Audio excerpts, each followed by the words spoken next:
Hello friends, welcome back to bright designs. ഇന്ന് ഏറ്റവും കുറച്ച് തുണിയിൽ എങ്ങനെയാണ് പഫ് സ്ലീവ് കട്ട് ചെയ്യുന്നതെന്നാണ് കാണിക്കുന്നത്. പേപ്പറിലാണ് കട്ട് ചെയ്യുന്നത്. അപ്പോൾ ഞാൻ പേപ്പർ ഇതുപോലെ രണ്ടായിട്ട് ഫോൾഡ് ചെയ്ത് വെച്ചേക്കുവാണ്.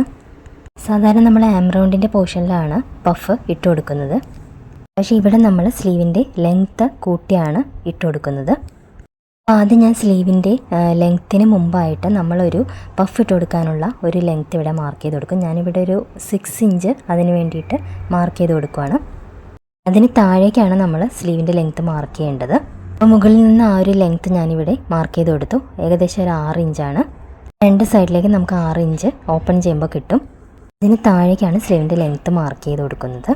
അവിടെ ഞാൻ ഇതുപോലെ ഒരു സ്ട്രെയിറ്റ് ലൈൻ വരച്ചു കൊടുത്തു. ഇനി അവിടെ നിന്നുമാണ് സ്ലീവിൻ്റെ ലെങ്ത്ത് ഞാൻ താഴേക്ക് മാർക്ക് ചെയ്യുന്നത്. നിങ്ങൾക്ക് എത്രയാണോ ലെങ്ത്ത് വേണ്ടത് അത്രയും ലെങ്ത്ത് നിങ്ങൾ താഴേക്ക് മാർക്ക് ചെയ്ത് കൊടുക്കണം. 3 ഇഞ്ച് നമ്മൾ കുഴിച്ച് കട്ട് ചെയ്യാനുള്ള ആ ലെങ്ത്ത് ഇവിടെ ഞാൻ ഓപ്പോസിറ്റ് സൈഡിൽ നിന്ന് മാർക്ക് ചെയ്യുവാണ്. ഇനി സ്ലീവ് നോർമലായിട്ട് വരയ്ക്കുന്ന പോലെ തന്നെ വരച്ചെടുക്കാം.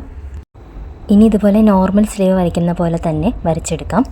ഇനി സ്ലീവിൻ്റെ താഴത്തെ റൗണ്ടും സീം എലവൻസും എല്ലാം ഞാൻ ഇതുപോലെ മാർക്ക് ചെയ്ത് കൊടുത്തിട്ടുണ്ട്. അതിനുശേഷം നമുക്ക് ഈ സ്ലീവിൻ്റെ സെൻറ്റർ ഒന്ന് മാർക്ക് ചെയ്ത് കൊടുക്കാം. ഇനി മുകളിൽ നിന്നും ഈ പോയിൻറ്റിലേക്ക് സ്ലീവിൻ്റെ പഫ് ഇടാനുള്ള ഷേപ്പ് വരച്ചു കൊടുക്കാം. പഫ് ഇടാനുള്ള പോർഷൻ അപ്പോൾ ഇതുപോലെയാണ് ഡ്രോ ചെയ്തിരിക്കുന്നത്. ഇനി നമുക്ക് ഈ ഷേപ്പ് കട്ട് ചെയ്തെടുക്കാം. അപ്പോൾ ഇതുപോലെയാണ് വരുന്നത്. ഓപ്പൺ ചെയ്യുമ്പോൾ ഇങ്ങനെ വരും. മുകളിൽ നിന്നും താഴേക്കാണ് നമ്മൾ പഫ് ഇട്ട് കൊടുക്കുന്നത്. ആ സെൻറ്റർ പോയിൻറ്റിൽ നിന്നും താഴെ ആ ബെൻഡിങ് വരെയാണ് പഫ് വരുന്നത്. മുകളിൽ നിന്നും ഈ ഒരു പോയിൻ്റ് വരെയാണ് രണ്ട് സൈഡിലും ഞെറിവുകൾ ഇട്ട് കൊടുക്കുന്നത്. അപ്പോൾ നിങ്ങൾക്ക് കുറഞ്ഞ വീതിയുള്ള ക്ലോത്ത് ആണെങ്കിലും ഇതേ മെത്തേഡിൽ പഫ് സ്ലീവ് കട്ട് ചെയ്തെടുക്കാം. വീഡിയോ ഇഷ്ടമായ ലൈക്ക് ചെയ്യാനും കമൻറ്റ് ചെയ്യാനും ഷെയർ ചെയ്യാനും മറക്കരുത്.